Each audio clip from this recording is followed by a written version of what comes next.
Un manteau à plus de 500 €, mais est-ce qu'il vaut vraiment son prix? Je trouve que c'est un choix qui manque d'originalité, mais il n'y a pas de preuves concrètes pour pouvoir valider ce qu'ils disent. Comme vous le savez, je suis à la recherche du manteau parfait. Je suis partie sur le manteau Missy. C'est parti pour l'unboxing. Pour un manteau à 545 €, c'est pas normal. On n'est pas censé recevoir le manteau abîmé. Donc, j'ai fait une réclamation. Aujourd'hui, je teste Zappa, une marque dont on parle peu, mais qui se positionne comme chic et haut de gamme. Coupe, matière et finition, je décortique tout et je te montre les détails de près. Alors, est-ce une vraie pépite ou une arnaque bien emballée? Zappa est une marque française qui se positionne sur le haut de gamme avec une touche de modernité et d'élégance. Connue pour ses pièces structurées et ses coupes impeccables, elle mise sur des matières de qualité pour un style à la fois chic et urbain. Son univers sobre et épuré rappelle les maisons de luxe sans pour autant atteindre leur notoriété. Avec des prix élevés, la marque s'adresse à une clientèle en quête de vêtements sophistiqués et durables. Mais derrière cette image premium, est-ce que la qualité suit vraiment? C'est ce qu'on va voir avec ce test. On commence avec le site internet. Le site de Zappa repose principalement sur deux couleurs, le noir et le blanc, et donc du coup cette palette de couleurs va renforcer cette esthétique qui est à la fois minimaliste et sophistiquée. Cependant, je trouve que c'est un choix qui manque d'originalité, de personnalité. Je vous en parlais déjà dans ma vidéo Je teste Tommy Hilfiger. C'est le genre de site internet que toutes les marques ont et ça ne sort pas vraiment du lot.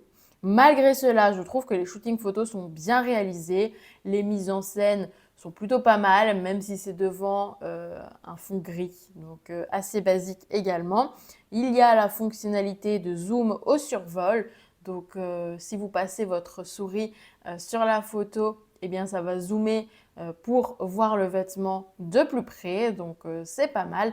Et je trouve qu'il n'y a pas trop de vêtements qui sont proposés en même temps sur l'écran. C'est plutôt assez dispatché et on ne se sent pas happé par un maximum de vêtements, de possibilités qu'on pourrait acheter. C'est beaucoup plus doux comme expérience client. En plus de cela, Zappa a mis en place une section seconde main qui mérite vraiment d'être soulignée. Cette initiative permet non seulement de donner évidemment une seconde vie aux vêtements de la marque, mais aussi de répondre aux préoccupations environnementales actuelles en offrant des produits à prix réduit tout en favorisant la réutilisation. Zappa propose une alternative plus durable et plus responsable et je trouve que ça permet également à des personnes qui ont envie d'acheter chez Zappa mais qui n'ont pas forcément le budget, eh bien d'avoir des produits de cette marque à des prix réduits tout en passant par le site internet de la marque. Donc c'est quand même assez rassurant, je pense, sur la qualité, sur les vêtements qu'on va recevoir. En parlant de l'environnement, justement, allons dans l'onglet Zappa s'engage. En ce qui concerne l'engagement écologique de Zappa, la marque affiche des objectifs plutôt ambitieux pour 2025, sachant qu'on est en 2025. Donc, c'est des objectifs à court terme, à vraiment très court terme, comme l'intégration de fibres recyclées dans ses collections et une meilleure gestion de son empreinte environnementale.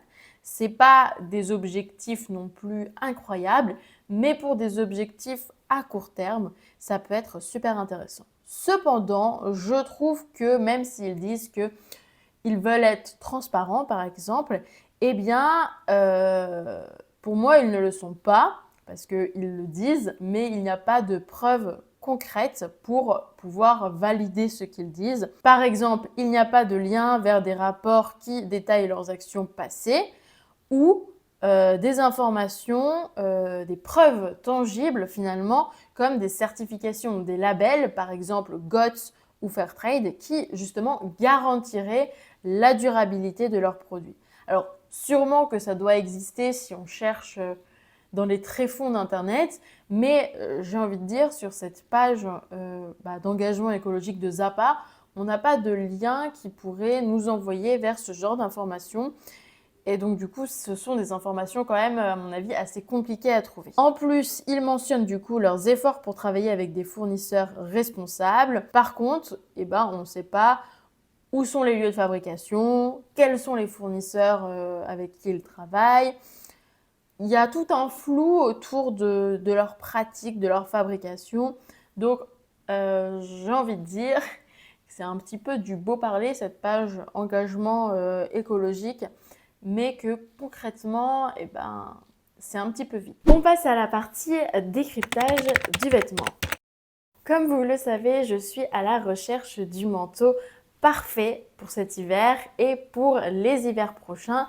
Et d'ailleurs, j'ai déjà fait une vidéo « Je teste la marque Gala » où je testais un manteau. Mais finalement, bien que j'ai beaucoup apprécié cette marque, je ne sais pas, au niveau de la coupe, au niveau peut-être de la taille, peut-être qu'il était un peu trop grand. Je ne sais pas, je n'étais pas convaincue et je suis prête à mettre le prix pour avoir un très beau manteau, mais il faut qu'il soit réellement parfait, sinon c'est un petit peu dommage. Donc je l'ai renvoyé et cet hiver j'ai fait pas mal de boutiques, j'ai cherché pas mal de manteaux et il n'y avait rien qui me convenait, rien qui n'était à la hauteur de ce manteau Gala, jusqu'à ce que je tombe sur ce manteau Zappa. Donc on va tester à la fois la marque et ce manteau. Et d'ailleurs, si jamais vous êtes intéressé par ma vidéo où je vous expliquais comment choisir son manteau en fonction de sa morphologie, je vous la mets également dans la description. Je suis partie sur le manteau Missy de Zappa qui est en couleur cannelle, qui est proposé à 545 €, ce qui est un prix assez similaire au manteau de Gala que j'avais testé récemment. Cependant, il y a quand même une différence dans la composition et je trouve que c'est en ce sens que peut-être le prix du manteau Gala est plus avantageux. Mais attendons de voir. Ce manteau-là, il contient 80% de laine avec 20% de polyamide, alors que le manteau Gala contenait 100% de laine. Je trouve que c'est déjà très compliqué de trouver des manteaux avec une composition en laine, avec un pourcentage supérieur à 70%. Et à 100%, c'est presque impossible. Je crois que le seul manteau que j'ai trouvé, c'est le manteau de la marque Gala. Je trouve que c'est toujours un petit peu dommage de rajouter du plastique à une si belle matière que la laine, mais bon, ça va venir apporter d'autres qualités évidemment. Ce qui est dommage également, c'est qu'il n'y a pas de détails sur l'origine de la laine. On ne sait pas d'où elle vient et il n'y a pas non plus de certificat, de label qui pourrait attester que cette production de laine, de ce manteau, a été fait dans des circonstances respectueuses de l'environnement, éthique des animaux. Donc voilà, c'est un petit peu dommage à ce prix-là. On s'attendrait à avoir plus de transparence sur la fabrication du manteau et à avoir certains certificats et labels. Je vous avoue que j'ai cherché le manteau parfait tout cet hiver et je n'ai pas trouvé tout simplement. Alors voilà, quand je suis tombée sur ce manteau Zappa, je me suis dit que c'était le meilleur compromis, même si on n'est peut-être pas parfait au niveau de la composition, autant l'essayer. De toute manière, je pourrais renvoyer le manteau si jamais ça ne me plaît pas. Voilà, j'espère vraiment être surprise dans le bon sens du terme et puis voilà, découvrir une nouvelle marque. Dans chacune de mes vidéos tests de marques de vêtements, j'aime bien vous apprendre quelque chose de nouveau autour du monde du vêtement. Et j'ai déjà beaucoup parlé de la laine et aussi du cachemire dans ma vidéo « Je teste le comptoir des cotonniers ». Donc n'hésitez pas à aller la voir si jamais ça vous intéresse. Donc aujourd'hui, on va parler, puisqu'il y a 80% de laine et 20% de polyamide, on va s'intéresser cette fois au polyamide. L'idée, c'est d'aller un petit peu plus loin dans vos connaissances autour du textile pour que vous puissiez comprendre, ou en tout cas essayer de comprendre une partie de cette industrie du textile quand même qui est très présente dans notre vie puisqu'on s'habille littéralement de vêtements. Donc moi, je trouve que c'est toujours intéressant de comprendre un petit peu finalement les choses que l'on porte au quotidien. Et le polyamide, peut-être que vous avez déjà une idée de ce que c'est. Vous vous dites que c'est un petit peu comme le polyester, qui est peut-être plus connu, c'est du plastique, c'est une fibre synthétique. Mais finalement, la question qu'on pourrait se poser, c'est Eh bien, si c'est très proche du polyester, si c'est du plastique comme le polyester, eh bien du coup, quelle est la différence avec le polyester et pourquoi utiliser du polyamide plutôt que du polyester? Le polyamide, c'est une fibre synthétique qui est donc fabriquée à partir d'une synthèse, d'une réaction chimique, si vous préférez, et c'est une fibre qui permet d'apporter aux vêtements des propriétés de résistance, de durabilité et d'élasticité. C'est donc le même type de matière que le nylon ou le polyester et c'est généralement une matière, ou plutôt des fibres, que l'on va ajouter à d'autres tissus comme le coton ou la laine pour venir vraiment apporter ces qualités de durabilité et de résistance aux vêtements. Je ne vais pas vous expliquer comment on fabrique du polyamide et comment on en obtient en tant que tissu parce que le polyamide, c'est du plastique et il y en a forcément dans les objets autour de vous, dans les emballages, dans les montures de vos lunettes par exemple. Et le processus de fabrication du polyamide est très similaire au processus de fabrication du polyester et justement je vous en parlais dans ma vidéo je teste la marque rouge. Du coup on va voir les différences du polyamide par rapport au polyester. Concernant la fabrication du polyamide par rapport au polyester, eh bien on a un processus de fabrication qui est un petit peu plus complexe que le polyester, mais cela permet d'avoir une fibre qui est plus souple, plus flexible. Concernant les propriétés du polyamide par rapport au polyester, le polyamide va être du coup plus flexible, plus souple, plus extensible et aussi plus résistant que le polyester. En revanche, il est plus sensible aux effets du soleil. Le polyester, lui, va être plus rigide, plus résistant et aussi plus adapté aux intempéries. C'est pour ça qu'on l'utilise notamment pour les vêtements de sport. Il est moins absorbant que le polyamide. Bon, et bien c'est parti pour l'unboxing. Alors, ok, donc voilà. Juste avant de l'ouvrir, je voulais voir s'il n'y avait pas autre chose. Non, il n'y a pas de petite carte de remerciement, mais écoutez, j'ai envie de vous dire, c'est pas si grave non plus, c'est pas un problème. Et voilà. Hop. Vous le voyez de face avant moi. Et écoutez, il est très beau. Je m'attendais à un beige plus clair et je trouve que c'est plutôt un marron clair. Et je suis trop contente parce que je cherchais plutôt un manteau marron et je le trouvais beau et je me suis dit, bon, beige, tout le monde a un manteau beige, mais bon, c'est pas grave, c'est quand même cool. Et là, il n'est pas beige, il est quand même marron, un marron un petit peu plus clair, mais un marron. Donc ça, c'est cool. Je suis trop contente, il me va super bien. Voilà, je vous affiche comme d'habitude d'un côté ou de l'autre avec un petit peu de recul pour que vous puissiez voir. Je me posais la question si c'était pas un petit peu trop petit, mais au niveau des épaules, ça tombe vraiment parfaitement. Ah, mon chat a réussi à ouvrir la porte. C'est tout le temps à la fin de la vidéo qu'elle arrive. Et bon, je vais garder, donc tu as le droit de sauter dans le carton, Tara. Mais pas sur mon manteau. Mais moi aussi, je t'aime, mais là, je suis occupée. Oh. Elle va se poser pile sur mon manteau et je vais avoir plein de poils alors qu'il est neuf. C'est sûr, ça. Attention. Et voilà. Je sais plus où j'en étais, mais je trouve que ce manteau est absolument parfait. Je n'ai pas parlé des finitions, donc je vais le faire tout de suite. Au niveau de l'extérieur, c'est vraiment un manteau qui est vraiment très doux.